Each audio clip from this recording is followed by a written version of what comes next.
بسم اللہ الرحمن الرحیم۔ تمام ویورز کو السلام علیکم۔ امید کرتی ہوں کہ آپ سب خیریت سے ہوں گے۔ آج میں آپ کے لیے بہت ہی اچھا واقعہ لے کر آئی ہوں، آسیہ اور زلیخا کا فرق۔ نوح علیہ السلام اور لوط علیہ السلام دین کے لحاظ سے بڑے فرعون کی بیوی، دنیا کے لحاظ سے بہت بڑی۔ پھر ایک اور نافرمان عورت کا قصہ سنایا ہے جو مصر ہی کی تھی۔ آسیہ بھی مصر کی اور زلیخا بھی مصر کی، دونوں ایک ہی شہر کی تھی، ایک بادشاہ کی بیوی اور ایک گورنر کی بیوی۔ ایک کو باطن کو صفائی ملی جسے قرآن نے اس طرح بیان کیا کہ اللہ تعالیٰ نے ہمیں کہا وَضَرَبَ اللَّهُ مَثَلًا، سنو، توجہ سے سنو، دیکھو کس کی بات آ رہی ہے۔ اور اس طرح اللہ تعالیٰ نے زلیخا کا ذکر کیا جو مصر میں ہی ہے، دنیاوی لحاظ سے حضرت آسیہ رضی اللہ تعالیٰ عنہ سے کم درجے کی ہے، وہ بادشاہ کی بیوی، یہ گورنر کی بیوی، درمیان میں کافی سارا فاصلہ ہے۔ وہ اپنے ہی ایک غلام پر عاشق ہو گئی۔ وراودته التي هو في بيتها عن نفسه وغلقت الابواب وقالت حيث لك۔ یہ دو قسم کے انسانوں کی کہانی ساتھ ساتھ چلتی ہے۔ یوسف علیہ السلام کے بھائی اپنا عمل بگاڑ رہے ہیں، زلیخا اپنا عمل بگاڑ رہی ہے، یوسف علیہ السلام اپنا عمل بنا رہے ہیں۔ یہ دونوں کہانیوں کو ساتھ ساتھ چلاتے ہوئے آخر میں اللہ تعالیٰ نتیجہ دیتے ہیں جس سے یہ بات سامنے آتی ہے کہ کامیابی کیسے حاصل ہوتی ہے۔ اب میں آپ کو یوسف علیہ السلام کا پورا قصہ سناؤں گی۔ ابھی یوسف علیہ السلام کی 16 سال کی عمر ہے اور وہ باپ کے قریب ہو چکے ہیں اور بھائیوں کا آپس میں مشورہ ہو رہا ہے کہ اب کیا کریں۔ انہوں نے کہا اقتلوا یوسف، یوسف کو قتل کر دیا جاتا ہے۔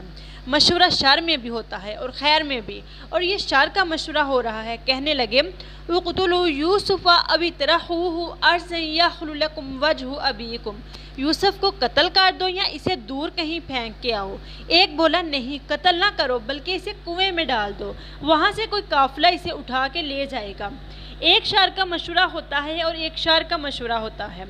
ایک مسجد کی آبادی کا مشورہ ہے اور ایک رقص گاہوں کی آبادی کا مشورہ ہے۔ ایک لوگوں کو اللہ کی طرف بلانے کا مشورہ ہے اور ایک لوگوں کو شیطان کی طرف بلانے کا مشورہ ہے۔ یہ شر اور خیر کے پیچھے مشورے کی طاقت ہے۔ ان کی تدبیر چل گئی اور انہوں نے کہا یوسف علیہ السلام کو اٹھا لا کر کنویں میں ڈال دیا، اور اللہ بھی ایسی قدرتوں والا ہے کہ جب انہیں کنویں میں پھینک رہے تھے تو ان بھائیوں نے ان کے ہاتھ پر زور زور سے تلوار ماری تاکہ یوسف علیہ السلام کا ہاتھ منڈیر سے چھوٹ جائے۔ اس وقت اللہ تعالیٰ نے وحی بھیجی لَتُنَبِّئُنَّهُمْ بِأَمْرِهِمْ هَٰذَا وَهُمْ لَا يَشْعُرُونَ، صبر کرو، ایک وقت آئے گا تو خود اونچا ہوگا اور یہ نیچے ہوں گے، اور تو ان سب کو ان کے ظلم کی کہانی یاد دلائے گا۔ اس وقت کوئی سوچ بھی نہیں سکتا تھا کہ یہ کیسے ہوگا۔ یوسف علیہ السلام کنویں میں گرے اور جبرائیل علیہ السلام نے نیچے سے سنبھال لیا اور پتھر پر بٹھا دیا۔ یوسف علیہ السلام کا ایک بھائی یہود تھا، نرم دل، جس سے یہودی مشہور ہو گئے۔ وہ روزانہ آ کر کھانا لٹکا جاتا تھا۔ وہ بھی ظالم ایسا تھا کہ سازش میں شریک رہا۔ قافلہ آیا اور یوسف علیہ السلام کو اٹھایا اور کہنے لگا ہاذا غلام ہاذا غلام، یہ کیسا خوبصورت جوان ہے۔ وَأَسَرُّوهُ بِضَاعَةً، اسے چھپایا، لیکن اوپر سے آپ کے بھائی پہنچ گئے اور کہنے لگے یہ تو ہمارا بھاگا ہوا غلام ہے۔ وَشَرَوْهُ بِثَمَنٍ بَخْسٍ دَرَاهِمَ مَعْدُودَةٍ وَكَانُوا فِيهِ مِنَ الزَّاهِدِينَ، آپ کو چند ٹکوں کی خاطر بیچ دیا۔ یوسف علیہ السلام کا صبر دیکھو کہ اپنے بھائیوں کی لاج رکھ لی۔ یہ نہیں کہا کہ میں ان کا بھائی ہوں اور یہ مجھ پر ظلم کر رہے ہیں اور قریب ہی ہمارا گھر ہے، چل کر پوچھ لو، بلکہ چپ کر گئے اور اپنے بھائیوں کی عزت رکھ لی اور صبر کر گئے، سب کچھ سہ گئے۔ ایک طرف عمل بن رہا ہے اور ایک طرف عمل بگڑ رہا ہے، ایک طرف سچ چل رہا ہے اور ایک طرف جھوٹ چل رہا ہے، ایک طرف تقویٰ ہے اور ایک طرف مکر و فریب ہے۔ اللہ تعالیٰ کی سنت یہ ہے کہ نافرمانوں کو پہلے ڈھیل دیتا ہے اور ماننے والوں کو کچھ کہتا ہے۔ جب وہ ثابت قدم رہتے ہیں تو انہیں اونچا کر دیتا ہے اور دوسروں کو نیچا کر دیتا ہے۔ یوسف علیہ السلام کی پاک دانی، یوسف علیہ السلام مصر کی منڈی میں فروخت ہوئے۔ عزیز مصر نے خرید لیا اور کہنے لگا بہت خوبصورت جوان ہے، اس کی اولاد نہیں تھی۔ کہنے لگے عسیٰ ان ینفعنا او نتخذہ ولدا، ہم اس کو اپنا بیٹا بنا لیں گے۔ یوسف علیہ السلام کا حسن ایسا نکھرا کہ عزیز مصر کی بیوی ان پر عاشق ہو گئی۔ وراودته التي هو في بيتها عن نفسه وغلقت الابواب وقالت حيث لك۔ اس آیت کا اتنا لمبا جملہ ہے، اس وقت کے سخت حالات کو بتاتا ہے۔ یوسف علیہ السلام بولے معاذ اللہ انہ، نہیں ہو سکتا، انہ ربی احسن مثواج انہ لا یفلح الظالمون، وہ میرا رب ہے، اس نے مجھے بہتر ٹھکانہ دیا ہے اور ظالم فلاح نہیں پا سکتے، اس لیے یہ کام نہیں ہو سکتا۔ یوسف بھاگے اور اللہ تعالیٰ نے دروازوں کے قفل توڑ دیے۔ واستبق الباب، آپ آگے اور زلیخا پیچھے۔ وقدت قمیصہ من دبر، اس نے ہاتھ جو ڈالا تو یوسف علیہ السلام کی قمیص پیچھے سے پھٹ گئی۔ وَأَلْفَ يَسْجَدَهَا لَدَى الْبَابِ، دروازے پر اس کا سردار مل گیا۔ عورت اگر برائی کی طرف چلے تو اس کی برائی 70 مردوں سے زیادہ ہوتی ہے۔ تو اس نے ایک دم بات بدلی اور کہنے لگی ما جزاء من اراد باہلک سوءا، تیرے گھر والوں کے ساتھ جو برائی کرے اس کی کیا سزا ہونی چاہیے؟ الا ان یسجن او عذاب علیم، کہا اس کی سزا یہ ہونی چاہیے کہ اسے قید میں ڈال دیا جائے، اس کی بہت زیادہ پٹائی کی جائے، اس پر بہت ظلم کیے جائیں۔ یہ نہیں کہا کہ اسے قتل کر دیا جائے، کیونکہ اگر یہ کہتی تو پھر اپنی خواہش کیسے پوری کرتی؟ چونکہ اس کے اندر میں چور تھا، اس لیے کہا اسے جیل میں ڈال دو۔ پھر یوسف علیہ السلام کی بے گناہی کیسے ثابت ہوئی؟ یوسف علیہ السلام نے کہا میں بے گناہ ہوں۔ وشاہد شاہد من اہلہا، ایک تیسرا بولا بعض کہتے ہیں بچہ تھا اور بعض کہتے ہیں بڑا تھا۔ کہنے لگا دیکھو ان کان قمیصہ قد من قبل فصدقت وہو من الکاذبین، دیکھو کرتا کہاں سے پھٹا ہے، ان کی قمیص کہاں سے پھٹی ہے، اگر آگے سے پھٹی ہے تو عورت سچی ہے اور مرد جھوٹا۔ وَإِن كَانَ قَمِيصُهُ قُدَّ مِن دُبُرٍ فَكَذَبَتْ وَهُوَ مِنَ الصَّادِقِينَ، اگر کرتا پیچھے سے پھٹا ہے تو عورت جھوٹی ہے اور مرد سچا ہے۔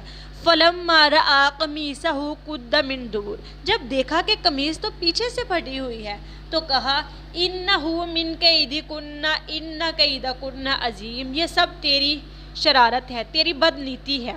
یوسف عارض عن ھذا، یوسف چھوڑ اس کو، یہ ہے ہی ایسی۔ وَأَسْتَغْفِرِي لِذَنبِكِ إِنَّكِ كُنتِ مِنَ الْخَاطِئِينَ، جا تو اپنی شرم کو چھپا کہیں، وہ اللہ کو تو مانتے نہیں تھے، اس لیے استغفار کا ترجمہ یہاں یہ نہیں ہو سکتا کہ تو اللہ سے معافی مانگ، کیونکہ اللہ تعالیٰ تو ان کے سامنے تھا ہی نہیں۔ تو گویا وہ یہ کہہ رہے تھے کہ جا منہ کالا کیا تو نے، جا کہیں دفع ہو جا، کہیں چھپ کر بیٹھ جا۔ ایک طرف بھائیوں کے مکر و فریب سے بچے اور دوسری طرف عورت کا مکر و فریب آ گیا۔ ایسے ہی پھر عورتوں میں چرچا ہوا کہ لو بھائی امراۃ العزیز تراود فتاہ عن نفسہ، گورنر کی بیوی غلام کے عشق میں مبتلا ہو گئی، کوئی یہ بات کرتا فلما سمعت بمکرہن ارسلت الیہن، جب اسے یہ پتہ چلا کہ عورتیں یہ کہہ رہی ہیں تو کہاں آؤ ساری آؤ، تو اس نے بلایا سب کو اپنے گھر کھانے پر۔ وَآتَتْ لَهُنَّ مُتَّكَأً، ان کے لیے ایک دسترخوان بچھایا اس نے۔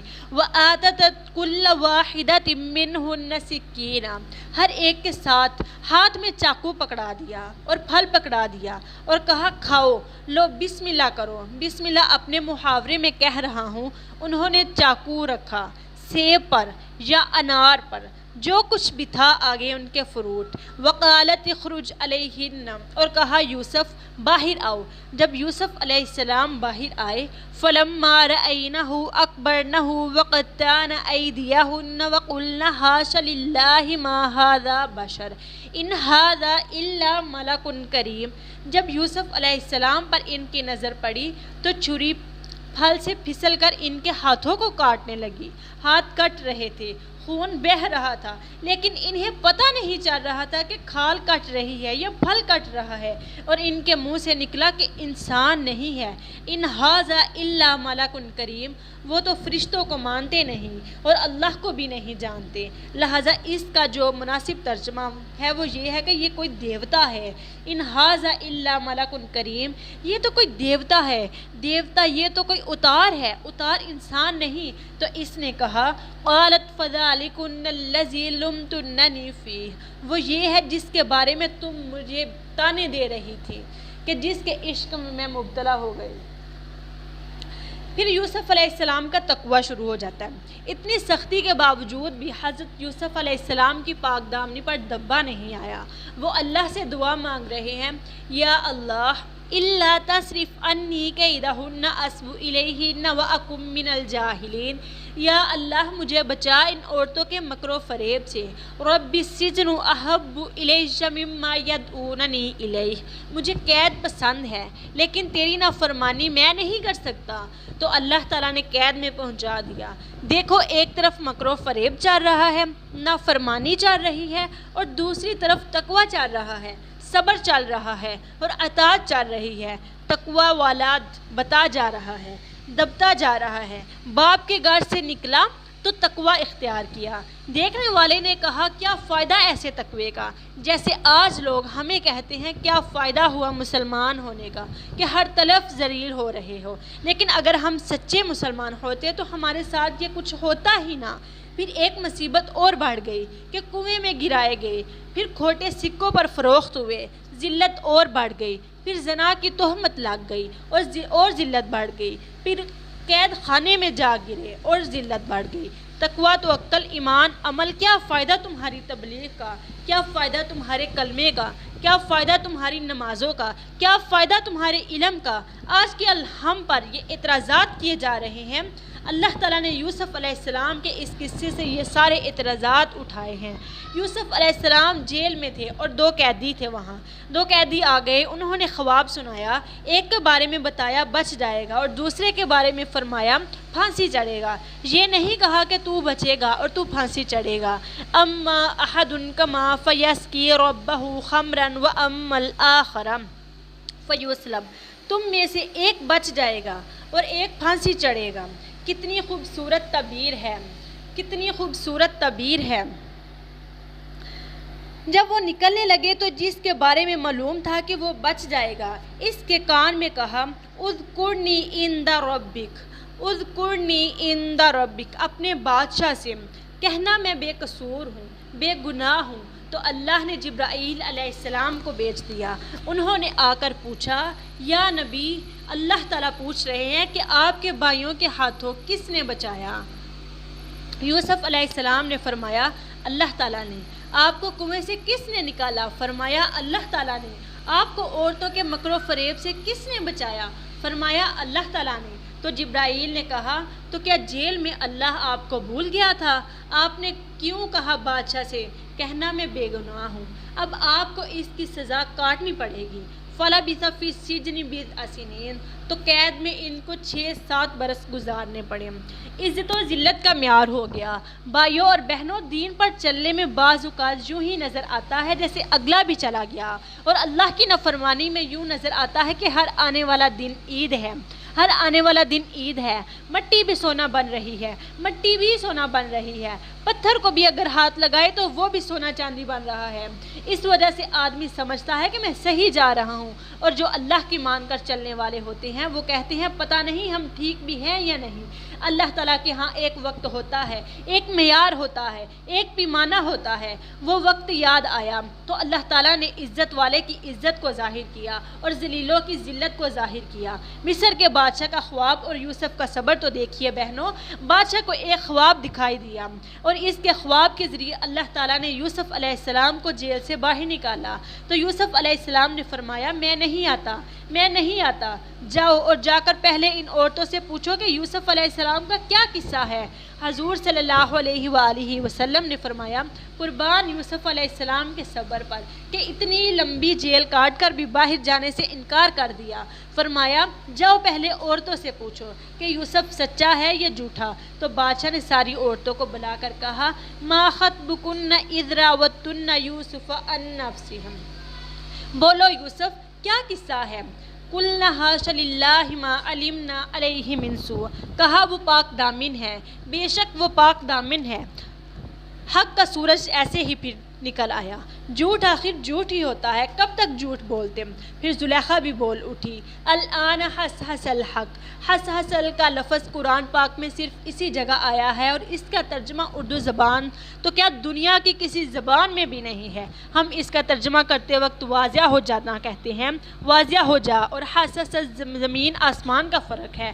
حس حس کہتی ہیں سورج نکل آیا، تو گویا زلیخا نے کہا اب میں مان گئی، حق کا سورج نکل آیا، حق کا سورج نکل آیا، یعنی حق ایسے واضح ہو گیا جیسے سورج نکل آیا۔ وہ مسیحا ہے، میں جھوٹی ہوں۔ وقال الملک اتونی بہ استخلصہ لنفسی، بادشاہ نے کہا جلد بلاؤ اسے، میں اسے اپنا مشیر بناؤں گا۔ تو اللہ نے جیل سے نکال کر تخت شاہی پر بٹھا دیا۔ سبحان اللہ سبحان اللہ۔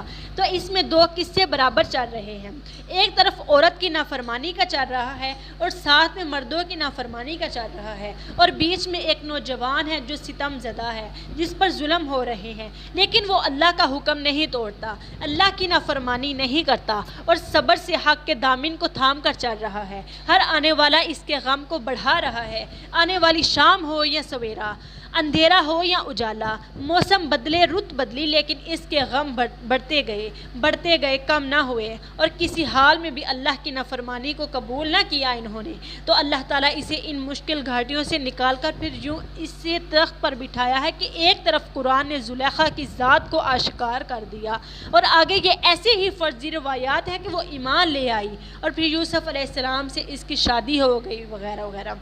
ایک جھوٹ تو ذلتوں کا شکار ہو گیا، دوسرے جھوٹ کو اللہ نے پکڑا۔ وَجَاءَ إِخْوَةُ يُوسُفَ فَدَخَلُوا عَلَيْهِ فَعَرَفَهُمْ وَهُمْ لَهُ مُنْكِرُونَ، یوسف علیہ السلام کے بھائی آئے غلہ لینے، کیونکہ قحط آ گیا تھا، سختی آ گئی تھی ان پر، کیونکہ اللہ تعالیٰ نے ان کے سامنے سچ تو لانا تھا کہ جس کو تم نے کنویں میں ڈالا، دیکھو میں نے آج اس کو کیسے بادشاہ بنا دیا۔ یوسف علیہ السلام نے تو پہچان لیا اور انہوں نے نہیں پہچانا۔ آپ ویسے بھی نقاب رکھتے تھے کیونکہ آپ کا حسن ماشاءاللہ بہت زیادہ تھا، اس لیے آپ احتیاط نقاب رکھتے تھے۔ آپ نے انہیں غلہ بھی دیا اور ساتھ پیسے بھی ڈال دیے، لعلہم یرجعون، اور ان سے کہا جب تم دوبارہ آؤ تو اپنے بھائی کو بھی ساتھ لانا۔ فَإِن لَّمْ تَأْتُونِي بِهِ فَلَا كَيْلَ لَكُمْ عِندِي وَلَا تَقْرَبُونَ، اگر تم بھائی کو نہ لائے تو میں تمہیں غلہ نہیں دوں گا۔ واپس گئے اور کہنے لگے کہ ہمارا تو غلہ ہی بند ہو گیا، کیونکہ عزیز مصر نے کہا ہے بھائی لاؤ تو غلہ دوں گا۔ حضرت یعقوب علیہ السلام نے فرمایا هل آمنکم علیہ الا کما امنتکم علی اخیہ من قبل، جیسے یوسف کو گنوایا ایسے بھی اسے بھی گنوا دو، میں یہ کام نہیں کرتا کہ اسے بھی تمہارے ساتھ بھیجوں۔ فاللہ خیر حافظا وہو ارحم الراحمین، اگر جانا ہی پڑا تو میں اسے اللہ کے سپرد کر دوں گا، تمہارے سپرد ہرگز نہیں کروں گا۔ تم نے جس طرح میرے یوسف کا حال کیا ایسے ہی تم اس کے ساتھ بھی کرو گے۔ یوسف کے دوبارہ مصر میں آمد اور چوری کا الزام پھر آ گیا، دوبارہ سفر ہوا، بنیامین ساتھ ہیں۔ یوسف علیہ السلام نے اسے اپنے قریب کر کے فرمایا انی انا اخوک، میں تیرا بھائی ہوں، میں تیرے روکنے کا طریقہ اختیار کروں گا، تم خاموش رہنا۔ یوسف علیہ السلام نے اپنا پیمانہ بنیامین کے بورے میں رکھوا دیا، اور جب قافلہ چلنے لگا تو آواز دینے والے نے کہا انکم لسارقون، ارے چورو ٹھہر جاؤ۔ قالوا واقبلوا علیہم، ارے کیا کہہ رہے ہو کہ ہم چور ہیں؟ ہم چور بالکل نہیں ہیں۔ انہوں نے کہا تلاشی دو، کہنے لگے لے لو تلاشی، کہنے لگے جزا کیا ہے؟ یوسف علیہ السلام کے بھائیوں نے کہا جس کے بورے سے تمہارا پیمانہ مل جائے وہ تمہارا چور ہوگا اور تم اسے غلام بنا لینا۔ فبدأ بأوعیتہم قبل وعاء اخیہ، پہلے اوروں کی بوریاں کھولی اور آخر میں بنیامین کی بوری کھولی۔ ثم استخرجها من وعاء اخیہ، اس کی بوری سے پیمانہ نکالا اور کہا یہ ہمارا چور ہے۔ اس وقت یہود نے کہا اللہ کے بندو، پہلے یوسف علیہ السلام کو کھویا، اب بنیامین کو کھویا، اب باپ کو کیا جواب دو گے؟ لن ابرح الارض حتی یأذن لی ابی او یحکم اللہ لی، میں تو واپس نہیں جاتا یہاں تک کہ میرا باپ مجھے اجازت دے دے یا اللہ کو فیصلہ فرما دے۔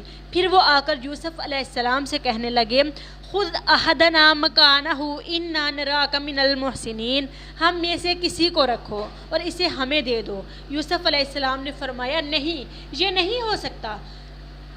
تو اب وہ سارے پریشان اور کہنے لگے، اور وہ کیسے سخت دل تھے کہ جاؤ اور یعقوب علیہ السلام سے کہو ان ابنک سرق، تیرے بیٹے نے چوری کی، کیونکہ بنیامین اور یوسف علیہ السلام ایک ماں سے تھے اور باقی دوسری والدہ سے۔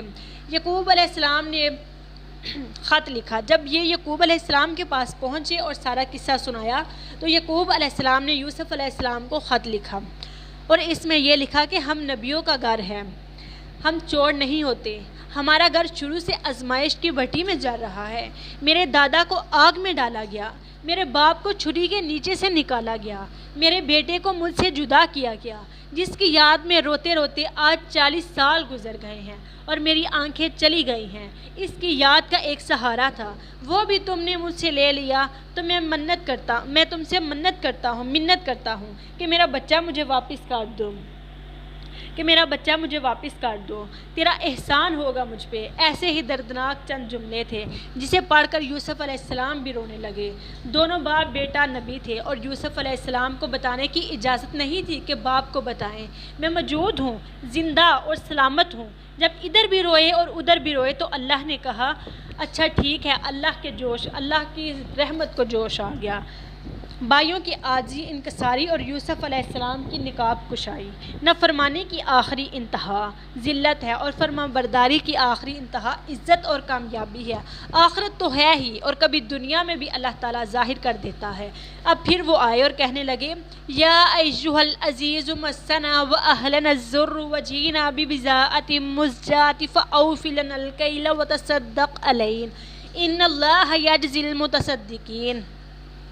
یوسف علیہ السلام کو ذلیل کرنے والے اور اس کے لیے جھوٹ مکر و فریب کا جال بچھانے والے آج یوں کہہ رہے ہیں اللہ کے نام پر کچھ خیرات دے دو، اللہ کے نام پر کچھ خیرات دے دو۔ اور یوسف علیہ السلام کا صبر اور تقویٰ کا صلہ کیا ان کو ملتا ہے؟ یہی اللہ کا نام ہے۔ وہ کیسے لے کر آتا ہے اپنی تدبیر کو؟ اب چونکہ اللہ کی طرف سے اجازت ہو چکی تھی تو جب یوسف علیہ السلام نے اپنے بھائیوں کی عاجزی اور انکساری کی انتہا دیکھی تو اپنے چہرے سے نقاب ہٹایا اور ارشاد فرمایا هل علمتم ما فعلتم بیوسف واخیہ اذ انتم جاہلون۔ اس جملے میں انبیاء کے اخلاق عالیہ کا اظہار دیکھیے۔ ہم تو تانے دینے سے باز نہیں آتے۔ کیا کچھ نہیں کیا یوسف علیہ السلام کے ساتھ بھائیوں نے؟ کیا کچھ نہیں کیا اور جان بوجھ کر ہر قدم پر کیا۔ اور یوسف علیہ السلام کیا کہہ رہے ہیں؟ او کچھ خبر بھی ہے جو تم نادانیوں میں بے خبری میں یوسف علیہ السلام پر زیادتی کر بیٹھے؟ کچھ خبر ہے تمہیں؟ حل علمتم لفظ میں بھی ہلکا پن آ گیا ہے۔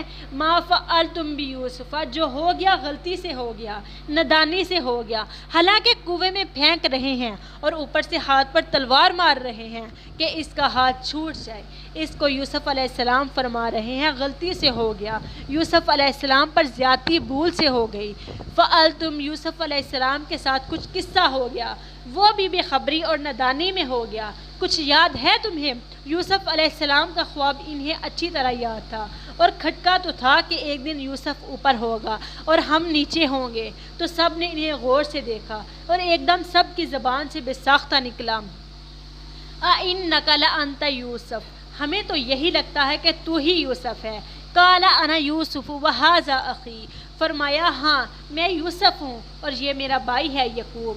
قَدْ مَنَّ اللَّهُ عَلَيْنَا، آج دیکھ لیا اللہ نے ہم پر کیسا احسان کیا۔ اس عزت کا راستہ کیا ہے؟ إِنَّهُ مَن يَتَّقِ وَيَصْبِرْ فَإِنَّ اللَّهَ لَا يُضِيعُ أَجْرَ الْمُحْسِنِينَ، جو صبر اور تقوی اختیار کرتا ہے اللہ کبھی اسے ضائع نہیں کرتا۔ یہ قرآن کے جو قصے ہیں یہ ایک ذہین بناتے ہیں کہ اللہ کی مان کر چلنے والے کامیاب اور اللہ کی راہ ٹھکرا کر چلنے والے ناکام ہو جاتے ہیں۔ اللہ کے نافرمانوں کو مہلت ملتی ہے، پھر اللہ گرفتار کرتا ہے، اللہ کے فرمانبرداروں کی تھوڑی سی آزمائش ہوتی ہے، پھر راہیں اور دروازے کھولتا ہے۔ یہ ذہن بنانا ہے، یہ ہے کہ تبلیغ کا اصل نام یہ ذہن سازی ہے، اور ذہن سازی میں سب سے پہلا کام ماں کا ہوتا ہے، پہلا سبق ماں سکھاتی ہے۔ ہماری بدقسمتی یہ ہے کہ چھوٹے چھوٹے بچوں کو ہم سکول بھیج دیتے ہیں۔ آج کا جو سکول ہے اس کی وہی کیفیت ہے جیسے بکرے ذبح کرنے کے لیے جگہ بنی ہوئی ہے، ذبح خانے میں جیسے سارے شہر کے کسائی جانور لے آتے ہیں اور چھریاں چلا رہے ہوتے ہیں، کسی کو ادھر تڑپا رہے ہوتے ہیں، کسی کو ادھر تڑپتا چھوڑ دیتے ہیں، کسی کی کھال کھینچ رہے ہیں، کسی کی آنتیں پھینک رہے ہیں، ان کے گر پھینک رہے ہیں، ان کے سینگ پھینک رہے ہیں، پھر انہیں اٹھا کر ہمارے اٹھنے سے پہلے لا کر اپنی دکانوں پر لٹکا دیتے ہیں۔ میری بہنوں دیکھو اللہ تعالیٰ نے کیسے وہ اپنے حق پر رہے، اللہ تعالیٰ نے کیسے ان کی رحمت اپنے بھائیوں کے سامنے وہ اس طرح بے بس ہو گئے کہ اپنے بھائیوں سے مانگنے پر مجبور ہو گئے۔ اللہ تعالیٰ مجھے اور آپ سب کو بھی اپنی رحمت کے سائے کے نیچے رکھے اور ہمیں بدلہ لینے والا نہ بنائے بلکہ ہمیں عاجزی اختیار کرنے والا بنائے، آمین۔ امید کرتی ہوں آپ کو یہ واقعہ بہت ہی اچھا لگا ہوگا، اس لیے لائک، شیئر اور سبسکرائب کرنا مت بھولیے گا۔ جلد ہی ملتے ہیں ایک نئی ویڈیو کے ساتھ، تب تک کے لیے اللہ حافظ۔